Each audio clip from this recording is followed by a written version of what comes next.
मौला तू सुन रहा है मेरी सिसकियों को, किसे तू सदा मेरे खुदा, तू ही मेरा दर्द जानता।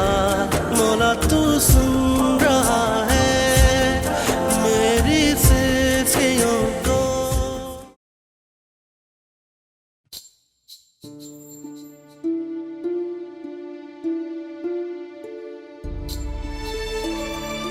मुमताज कभी मुझसे दूर जाने की कोशिश मत कीजिए। अगर कभी जिंदगी में आपके बगैर रहना पड़ा तो मर जाऊंगा मैं।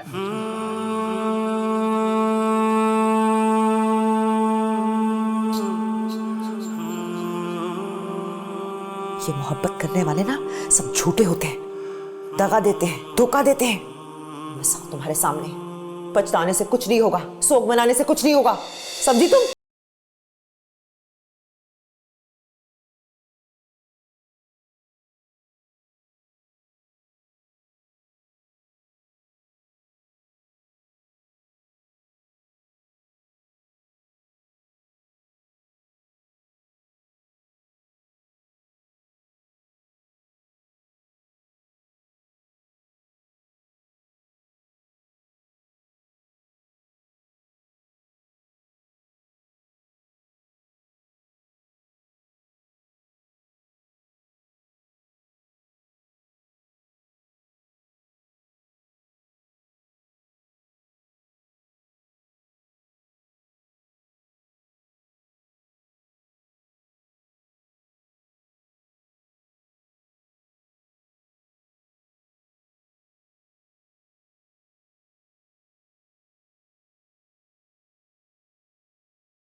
एक की जवानी तो बर्बाद कर दी तुमने, अब दूसरी की जवानी को तो बचा लो।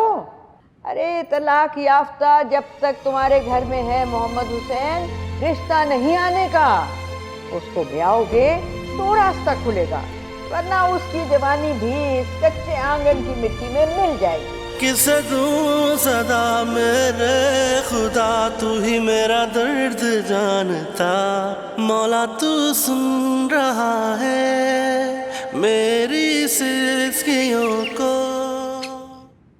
चलो शाबाश, जल्दी करो, देर हो रही है, तैयार हो जाओ। अम्मा मुझे तो बुखार है। नहीं बेटा, अब आपको बिल्कुल बुखार नहीं है, बिल्कुल ठीक हो आप।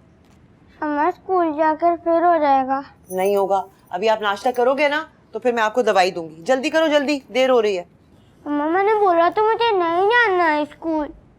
अगर आप मुझे लेने आएंगे और छोड़ने जाएंगे तो मैं जाऊंगा।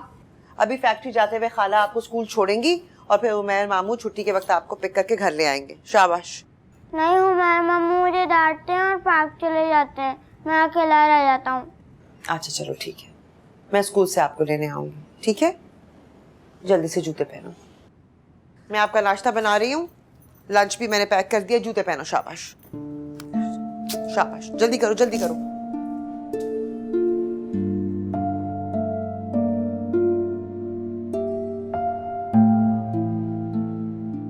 मुमताज, वो वाजिद तैयार, तुम अभी तक तैयार नहीं हुई? हाँ, देर हो रही है।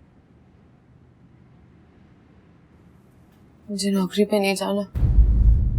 क्या? तुम होश में हो? क्या कह रही हो तुम? तुम्हें पता है ना, मेरे पैसों और तुम्हारी तनख्वाह से घिसट घिसट के इस घर का गुजारा होता है। तुम नौकरी छोड़ने का सोच भी कैसे सकती हो? अब्बा का इलाज हो रहा है मुमताज, वो भी ठीक नहीं हुए हैं। पता है ना तुम्हें, उनके जख्म ठीक नहीं हुए हैं। और मेरे जख्म? और में गए तुम्हारे जख्म, पहाड़ में गए तुम्हारे जख्म। दिल के जख्म किसी को नजर नहीं आया करते, वरना मेरे इस दिल में इतने जख्म हैं कि लोग मुझे मुर्दा समझ के दफना चुके होते। और कौन है इस घर में जो जख्मों से चूर नहीं है? तुम्हें मेरी बात समझ क्यों नहीं आती है? तुम अपने माँ बाप से 2 वक्त की रोटी का आसरा भी छीनना चाहती हो, बेशरम। मुझे घर से बाहर नहीं जाना। उस मनहूस आदमी की वजह से जिसने तुम्हें धोखा दिया, जो तुम्हें छोड़कर चला गया, उसकी सजा अपने घर वालों को देना चाहती हो तुम? क्यों? सुनो बीबी मुमताज, मैं ये अकेले नहीं कर सकती, तुम्हें मेरा साथ देना होगा। इसके अलावा कोई रास्ता नहीं है, समझी तुम? जाओ बीबी, जाके तैयार हो।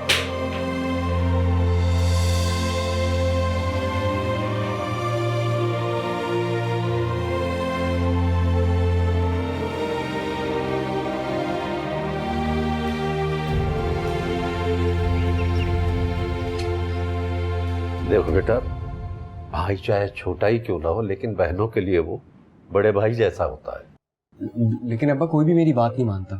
और वो अज़मी, वो तो अज़मी क्या मतलब है? अज़मी तुम्हारी बड़ी बहन है, अज़मी क्या आपा कहा करो। लेकिन अभी आपने कहा कि भाई बड़ा होता है। बेटे वो तो ठीक है, लेकिन वो उम्र में तुमसे बड़ी तो है ना, उसकी अच्छी बुरी बात माना करो।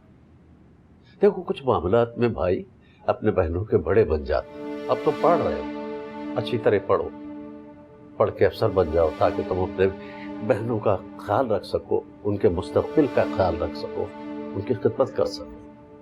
पर देखो ना, ये अज़मी बाहर जाकर सौदा खरीदती है, अच्छा नहीं लगता लड़कियों का इस तरह बाहर जाना। तुम जाया करो, तुम क्यों नहीं जाते? मैंने मना तो नहीं किया ना। अच्छा अब मैं जाऊँ? कहाँ जाना है? टेस्ट है मेरा, पढ़ना है। ठीक है, तुम्हारी फुप्पू सोहरा आपा के घर गई है, शाम में वापसी में तुम लेते आना। और अम्मा कहाँ गई? पता नहीं बेटे कहाँ गई है, उसकी ख्वाहिशें उसे पता नहीं कहाँ कहाँ की ठोकरें खिलाती फिर रही। अच्छा मैं जा रहा हूँ। कौन रख देता है यहाँ पर यार?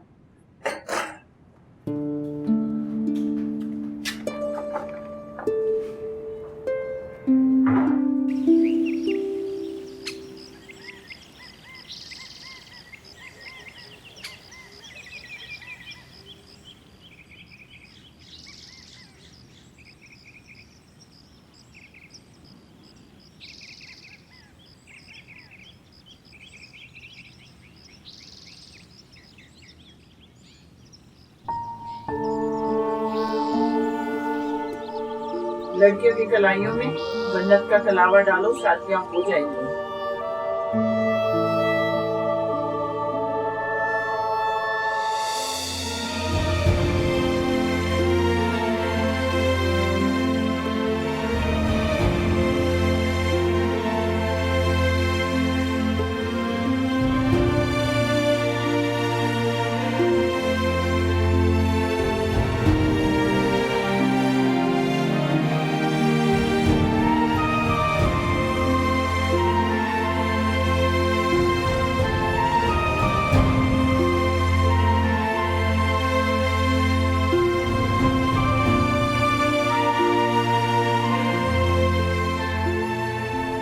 सच कहूँ तो जब भी आपकी बातें सुनता हूँ मुझे ऐसा लगता है कि कोई सल्तनत है जिसका बादशाह हूँ मैं। ताजमहल भी बनवा सकता हूँ मैं आपके लिए। काम करो, अपना काम करो। ओ हेलो, क्या हो रहा है भाई मुमताज? क्या हो रहा है? वो मैं कुछ नहीं मैडम, वो मेरा मतलब तो मैं तुम लोगों की आंखों में देख के ही जान जाती। कोई 6 लाख आंखें देखी है मैंने इस फैक्ट्री में। काहली का मकसद बताओ, काम करना करो वरना छुट्टी करो। मेरे हाथ में दर्द हो रहा था मैडम। अल्लाह अल्लाह, ये कलाइयां तो गजरों के लिए हैं, काम करने के लिए थोड़ी है ये। काम करो अपना। ये जो टेबल पे काम पड़ा है ये मुझे कंप्लीट चाहिए। सेठों को काम चाहिए, काम, नखरे नहीं चाहिए। फटाफट काम करो, जल्दी जल्दी काम चाहिए हमें। ये सारा काम आज खत्म होना चाहिए। फटाफट काम करो।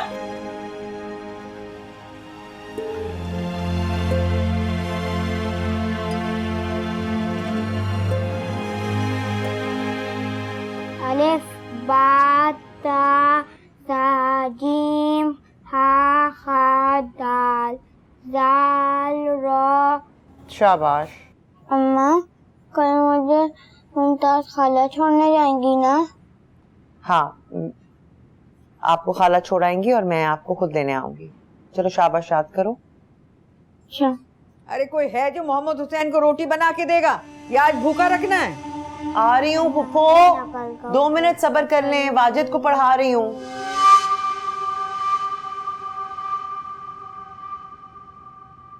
अज़मी,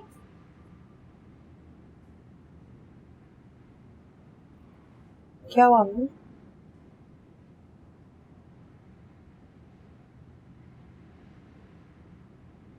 मज़ार पे गई थी, मन्नत के कलावे लेकर आई।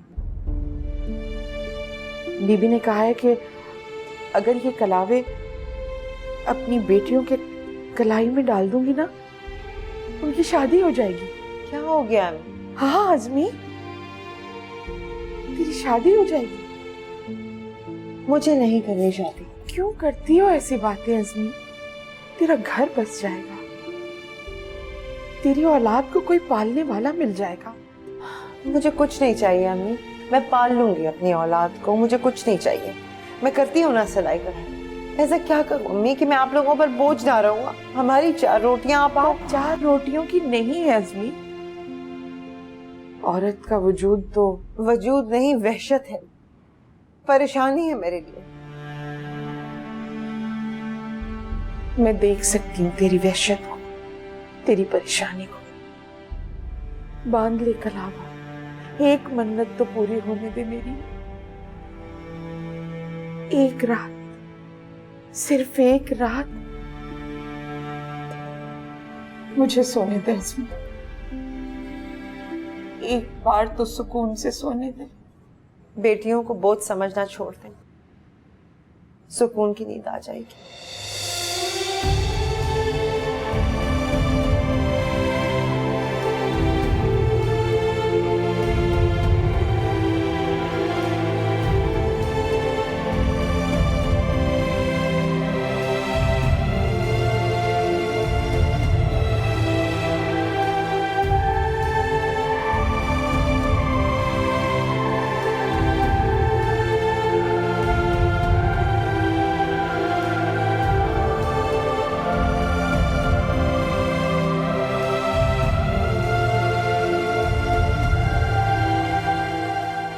बेटियां बोझ नहीं होती, बेटियां तो अपने माँ बाप का हाथ बटाती और फिर एक दिन उन्हें अपने घर जाना होता है। और इसी तरह जिंदगी चलती है। मैं और मोहम्मद हुसैन अपनी बेटियों को ब्याह कर सुकून हासिल करना चाहते हैं। अगर तुम्हें ये रिश्ता पसंद नहीं है तो रिश्ते तो और भी हैं।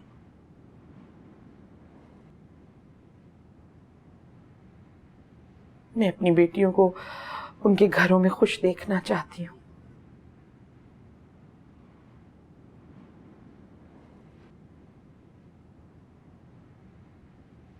बड़ी बीबी ने कहा था कि अगर बेटियां कलाई में कलावे पहने रहेंगी तो उनके बहुत अच्छे रिश्ते आ जाएंगे।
मैडम शबाना, आपसे एक बात करनी थी। हाँ हाँ बोलो। आप मोहम्मद हुसैन को सिलाई वाली मशीन ले दें, वो फोन करके पैसे कटवा देगा। वैसे भी उसकी बेटी भी तो आपके पास काम कर रही है, और मोहम्मद हुसैन भी तो आपके पास बहुत पुराना है। अगर आप कुछ मेहरबानी कर दें, इसे एक सिलाई मशीन ले लीजिए। अब तो माशाल्लाह आपका काम भी बढ़ गया है ना। हाँ कहते तो तुम ठीक हो, इसने भी ठीक ही सीती है कपड़े। मैडम, एक और दरख्वास्त है आपसे। बोलो। वो है ना मंदिर वाली दुनिया खाला, उन्हें अस्पताल लेके जाना था। मैं कभी ना लेके जाता, मेरे 99 से वही एक दुनिया खाला रह गई हैं। अगर आप इजाज़त दें तो मैं उनको अस्पताल ले जाऊं। हाँ ले जाओ। शुक्रिया मैडम, अल्लाह आपका भला करे। और हाँ, आते हुए वलीद की दुकान से हाथ की सिलाई मशीन के रेट्स लेते आना। अच्छा जी, ठीक है। जा।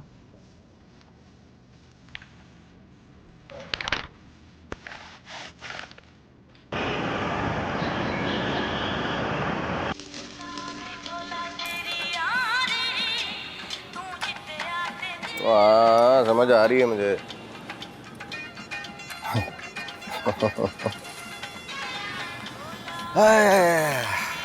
हाँ भाई रईस, मैं बाद में बात करता हूँ। अरे चाचा कैसे हो? मैं ठीक ठाक। घर नहीं गए अभी? घर जाता भी तो क्या जाता, घर तो खाली। ओए होए होए होए, तुम तो शायर बन गए हो भाई।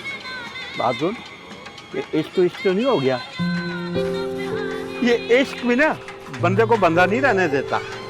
नहीं चाचा, इस बंदे को बंदा बना देते हैं। ओ, तो गोया तुम बंदे बन गए हो। बंदा साहब चाय पिला दो यार। हाँ क्यों नहीं।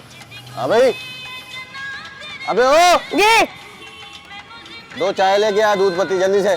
और सुबह से ये 5वां गाना मैं सुन रहा हूँ। मैं पीट दूंगा तुझे। पर चाय मैं 3 लाऊंगा, क्योंकि गाने सुन सुन के मेरे सर में दर्द हो गया। मेरे भी हाथ में दर्द हो रहा है। जा रहा है मासूम बच्चा है, ना डराया कर उससे। वो मासूम नहीं है चाचा, पूरा है ये। अरे ये बताओ तुम इधर किधर आ गए? मैं फारिग था, मैंने सोचा कि मोहम्मद हुसैन की तरफ चला जाऊं। फिर ख्याल आया कि वो तो अपने दुखड़े रोने शुरू कर देगा, तो मैं इधर चला आया। ऐसे मेरा मशवरा मान, शादी कर ले। हाँ शादी कर लूंगा कभी ना कभी। लाओ साहब चाय। जल्दी से बना के दे चाचा को। अबे जल्दी बना यार। ये लो चाचा। साहब मैं चाय पी के ना घर चला जाऊंगा, क्योंकि मेरी अम्मा भी इंतजार कर रही है और मेरी छन्नू भी इंतजार करती है। ओए होए होए होए, इस उम्र में ये लक्षण? तू ठीक कहता था भाई, ये जितना ऊपर है ना इतना ही जमीन में भी है। इस उम्र में ये इश्क कर रहा है। ओ चाचा, इस उम्र नहीं देखी जानी। हाँ अलबत्ता छन्नू की अम्मा अकेली है, अगर कहो तो उसके साथ तेरा टांका फिट करवा दूं। अबे बात सुन, टांका फिट करवाने से इश्क हो जाएगा क्या? अब इश्क से कराने से मेरा हो भी सकता है। अब हाँ अलबत्ता मिलवा सकता हूँ। क्या मिलने से इश्क हो जाएगा? हो भी सकता है। चाचा क्या हो गया है? बिल्ली के बारे में बात कर रहा है अपनी। अबे इसकी बिल्ली का खैर तू के। अच्छा अबे चाचे के बच्चे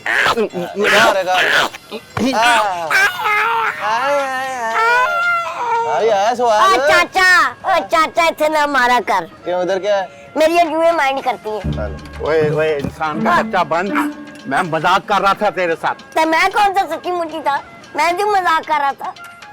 ओ शम्मन भाई याद है ना? वो अपनी खटारा गाड़ी में हम सब बच्चों को पिकनिक कराने ले जाया करते थे। अच्छी तरह याद है मुझे। हमारे खानदान में वो पहले शख्स थे जिन्होंने कार खरीदी थी, और वो भी सेकंड हैंड। हाँ है, 30 साल पुरानी कार, और हम कितने मरूब थे। और तुम तो रोजाना उसको धो धो के पॉलिश करते थे। अब मैं उसकी गाड़ी भी धोता था और उनसे मार भी खाता था।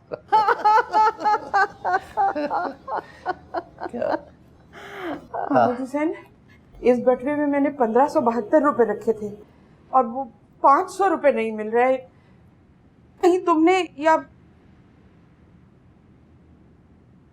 नहीं, मुझे क्या जरूरत है, मैंने निकाले, मुझे तो पता भी नहीं होता कि तुम्हारा पर्स का होता है। मगर पूरे 500 रुपए नहीं है इसमें। ये बटवा इसी कमरे में था। कौन आता है इस कमरे में मेरे और तुम्हारे अलावा? मैं आती हूँ। मुझ पर इल्जाम लगा रही हो? मैं चोर हूँ, तुम्हारे पैसे चोरी किए खा गई। नहीं नहीं नहीं आपा, मैंने ये नहीं कहा।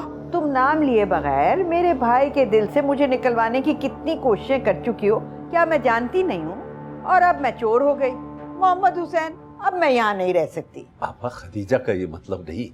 तुम जानते हो मोहम्मद हुसैन, पहले भी तुम्हारी बीवी ने मुझ पर कैसे कैसे इल्जाम लगाया ना, और नहीं करवाऊंगी। आपा, खुदा की कसम, झूठी कसमें मत खाओ मेरे सामने तुम। अज़मी, अज़मी, मेरा सामान बांधो। क्या कर रही आपा? खदीजा तुम्हें कहीं रख के भूल गई होगी, तो हमेशा ही भूल जाती हो, याद करो। आपा, मेरा ये मकसद नहीं था। जानती हूँ तुम्हारा मकसद, खूब जानती हूँ। मुझे जलील करवाना था। मोहम्मद हुसैन, कल ये बावर्ची खाने में फल ढूंढती फिर रही थी कि फ्रूट कहाँ गया, सेब कहाँ गए, अंगूर कहाँ गए। अरे मैं पागल हूँ जो ये समझती नहीं हूँ। अरे मैं तो बच्चों को डांट डपट कर रही थी, वो फ्रूट तो मैंने तुम्हारे लिए ला के रखा था। अच्छा, अब तुम चुप हो जाओ। अज़मी जी, क्या हुआ? मेरा सामान बांधो। तुम्हारी माँ ने चोरी का इल्जाम लगाया है मुझ पर। अब आप कहीं नहीं जाएगी खदीजा। अगर तुम नहीं चाहती कि मैं तुम्हें घर से निकाल दूं, तो आप आपसे माफी मांगो। अरे नहीं भैया, मैं तुम्हारी मोहब्बत अपने दिल में दबा लूंगी, अकेली रह लूंगी, तड़पती रहूंगी, लेकिन यहाँ रहकर अपनी बेइज्जती नहीं करवा सकती। क्या हो गया आप लोगों को? घर को अखाड़ा क्यों बना दिया? और अब्बा, अगर अम्मी ने पैसों का पूछ लिया तो कौन सी कयामत आ गई? तुम खामोश रहो। खदीजा, मैंने कहा ना, आपा से माफी मांगो। इधर आओ, इधर आओ। अब्बा,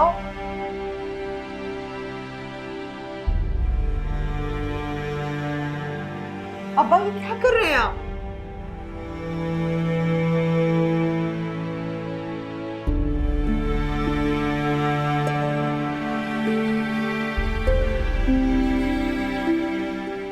अब कहा है ना, माफी मांगो।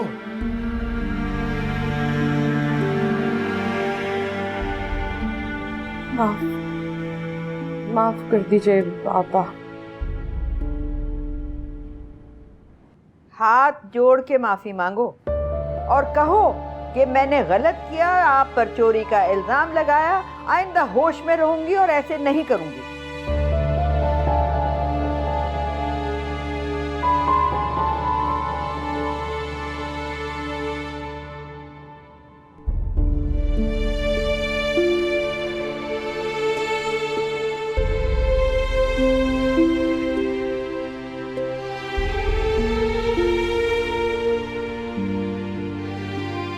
मुझे माफ कर दीजिए।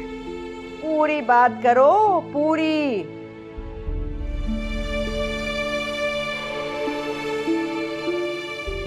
मैंने चोरी का इल्जाम लगाया था आप पर, आइंदा नहीं लगाऊंगी।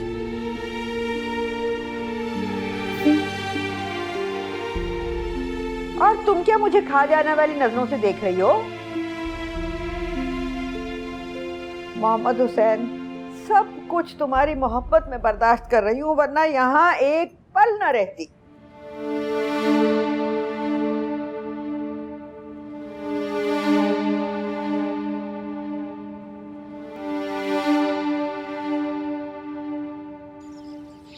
यार क्या जबरदस्त फिल्म थी। हीरोइन देखी थी? कैसी काटदार थी यार।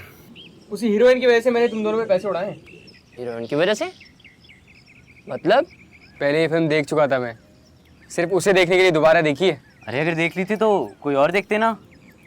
अच्छा सुन, अगली बार जब देखेंगे ना अंग्रेजी फिल्म देखेंगे।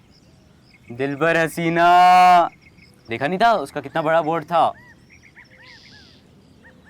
यार मुन्ने अंग्रेजी समझेंगे कैसे? अरे यार समझनी किसको है, हमने तो सिर्फ देखनी है। क्या मतलब?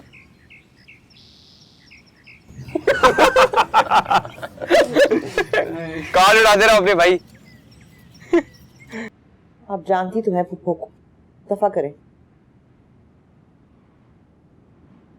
इस आदमी ने कभी अपने घर वालों के सामने मेरी इज्जत नहीं कर पाई, छोटी छोटी बातों पर जलील किया, जिसकी खातिर मैंने जिंदगी पाई थी। उसने गमों के सिवा कुछ नहीं दिया मुझे।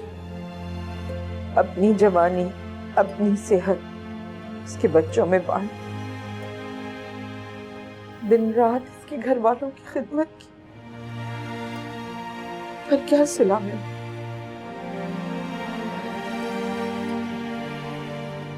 चोरी का इल्जाम लगा। माँ बहनों ने तमाम खानदान के सामने जैसे मुझे बराना कर दिया। मेरी जामत तलाशी ली गई और ये चुप खड़ा। मैं अब सोचती थी कि अब कुछ कहेगा, अब कुछ कहेगा, अब कुछ कहेगा कि ये मेरी बीवी है, लेकिन उसने कुछ नहीं कहा। अज़मी, ये मान उसने मुझे कभी दिया ही नहीं। हर छोटे बड़े के सामने मेरे हाथ जुड़वा जुड़वा कर माफी मंगवाई। जिसका जी चाहा मुझे धक्के देकर दरवाजे से बाहर खड़ा कर दिया। मोहम्मद हुसैन जानता था कि मेरा कोई नहीं, इसके बावजूद भी ये आदमी कभी मेरे सामने ढाल बनकर नहीं खड़ा हुआ। और अब कहते हैं कि मैं निकाल दूं। तो शायद इन मर्दों के हाथों जलील होने को पैदा हुए। आपने कभी अपने हक के लिए आवाज क्यों नहीं उठाई? आप छोड़ के क्यों नहीं चली गई? तूने मियाँ छोड़कर कौन सी खुशियां हासिल कर ली? कम से कम उसके हाथों जलील तो नहीं होती रही ना मैं। झूठ मत बोल अज़मी। अगर उसने तुझे तलाक ना दी होती तो तू भी जलील हो रही होती। छोड़े ये बातें। पुप्पो को आप जानती है ना, वो यहाँ से जाने वाली नहीं है। यहीं रहकर आपके सीने पर मुंह दलेंगी। बस आप अब्बा से कह दें कि अगर ये तमाशा खत्म ना हुआ तो आप घर छोड़ के चली जाइए। कहाँ जाओ? मुझे नहीं पता, बस कह तो देना।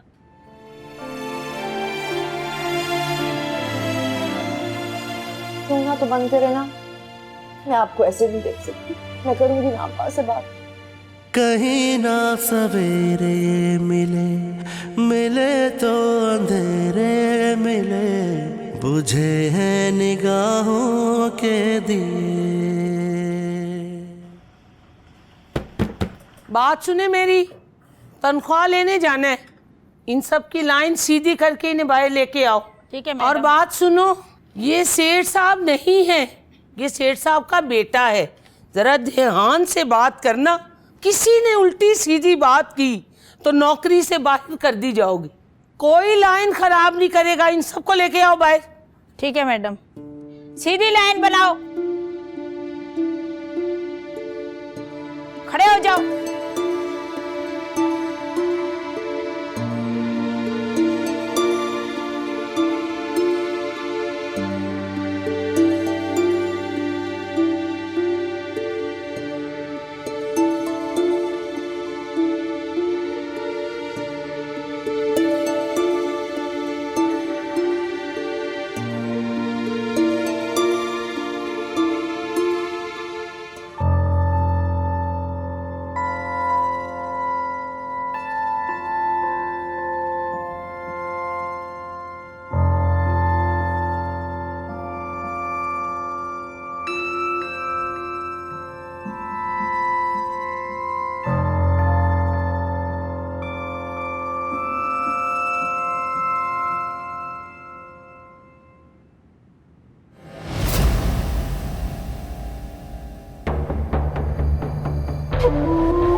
मेरा ये मानना है कि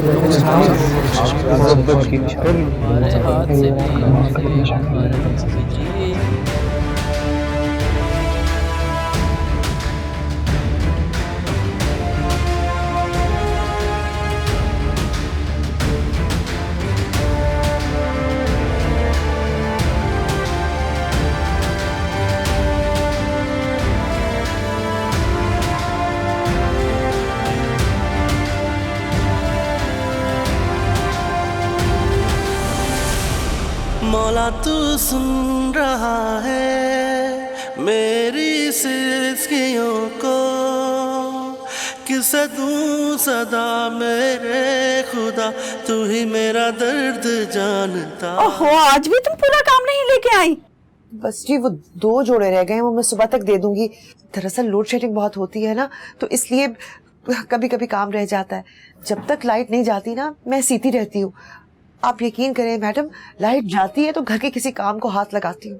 लो मास्टर रफीक, तुम तो कह रहे थे कि मोहम्मद सैन की बेटी को सारा काम दे दो, अब मैं क्या करूँ? हैं? मैं काम कर लूंगी। देखो अज़मी, मेरे पास बड़े बड़े ऑर्डर आए हैं, काम बहुत है, लेकिन हमारा काम जुबान पे चलता है। हम जो वक्त देते हैं ना, हमें ऑर्डर भी उसी पे डिलीवर करना होता है। अब तुम्हारे लिए ये एक ही सूरत है कि तुम यहाँ आकर बैठकर काम करो, जैसे लोग जॉब पर जाते हैं। ये थोड़ा मुश्किल हो जाएगा मेरे लिए। अरे मेरी बच्ची, तुम लोड शेडिंग में काम पूरा नहीं कर सकती, मैडम सही कह रही हैं आपको। बात सुनो, मेरे पास 40 kV का जनरेटर है, जैसे ही लाइट जाती है फौरन ऑन हो जाता है, गर्मी भी नहीं होती, और हफ्ते में 20 जोड़े सीने हैं। मेरे घर के कुछ मसाइल हैं, बच्चा भी छोटा है। देखो भाई, तुम या तो घर के मसले हल कर लो या काम कर लो। काम वाले मेरे पास बहुत हैं, अभी कहूंगी फौरन आ जाएंगे। नहीं, मैं करूंगी। अच्छा एडवांस दूंगी तुम्हें। देखो आजकल पैसा ही सब कुछ है, पैसा होगा तो तुम अपने बच्चे को भी अच्छी तरीके से पाल लोगी। जी आप ठीक कह रही हैं। 200 रुपए फी जोड़ा बढ़ा दूंगी, लेकिन शर्त यह है कि तुम्हें यहाँ आकर बैठकर काम करना पड़ेगा। देखो पहले सोच लो, फिर जवाब दे देना।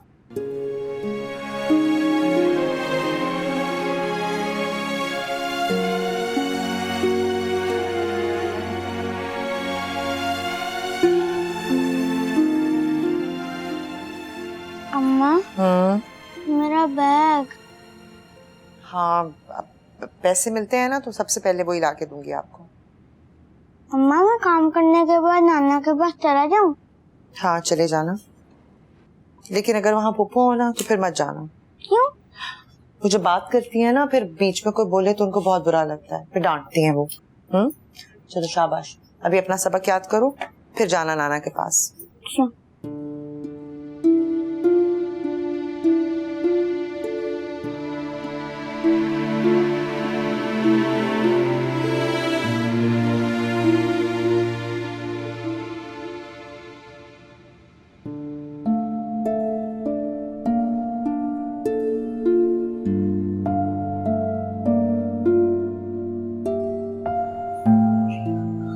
खदीजा, इधर आ। अब्बाजान को मैंने खाना दे दिया था, खरबूजा काट के दे दिया, दूध वो पीती नहीं है।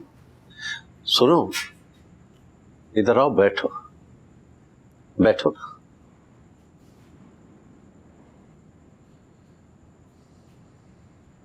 बैठो।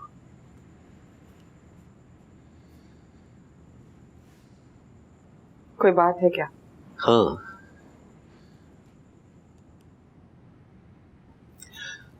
मुझे तुमसे माफी मांगनी है। उस वक्त बहुत जोर से बोला था मैंने तुमसे, मगर मैंने तो कोई शिकायत की ही नहीं मोहम्मद हुसैन। क्यों नहीं की? तुम्हारा हक है खदीजा। मेरा कोई हक नहीं है, किसी के भी आगे यहाँ बोलने का मेरा कोई हक नहीं है। अगर हक होता तो मैं उस दिन बोलती जब तुम्हारी माँ और बहनों ने भरे खानदान के सामने मुझ पर चोरी का इल्जाम लगाया और सबके सामने मेरी जामा तलाशी की।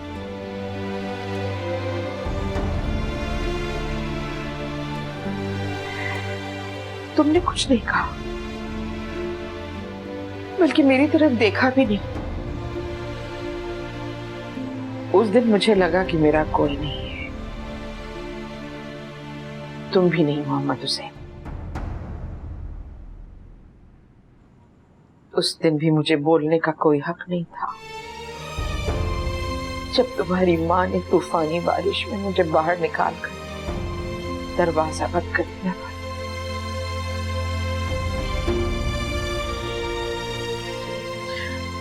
और तुम अपने घर के अंदर खिड़की में खड़े मुझे देख रहे थे। कुछ नहीं कहा, उस दिन भी कुछ ना बोली। बस मैं उसी दिन जान गई थी कि मेरा किसी पर कोई हक नहीं है। बस उस दिन मैंने जान लिया था कि मैंने तो सिर्फ फराइज अदा करने, तुम्हारी माँ और बहनों की खिदमत करनी है, तुम्हारे लिए औलाद पैदा करनी है, अपनी सेहत अपनी जवानी टुकड़े टुकड़े करके तुम्हारी औलाद में बांटनी है। और यही किया मोहम्मद हुसैन, यही किया मैंने। लेकिन खदीजा, तुम्हारे हुकूक है। कुछ भी नहीं हूं मैं, तुम्हारी बीवी हूं, तुम्हारी औलाद की माँ हूं, शमशाद बेगम की भावज हूं, मोहम्मद खालिद की बहू हूं और तुम्हारी माँ जहां आरा बेगम के पैरों की जूती। मत करो ऐसी बातें मोहम्मद हुसैन,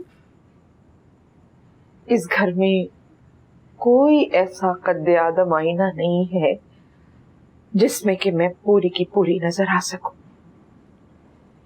और खुद को देखकर ये यकीन दिलाने की कोशिश करूं कि ये मैं हूं। खदीजा, मेरी बात सुनो, मैं तुम्हें हक देता हूं। मुझे कुछ नहीं चाहिए। इस उम्र में मोहम्मद हुसैन मैं तुमसे क्या मांगू?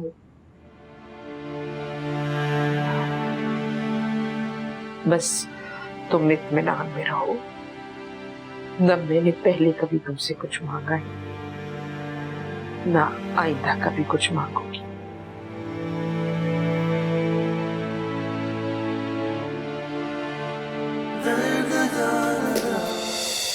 मौला तू सुन रहा है मेरी सिसकियों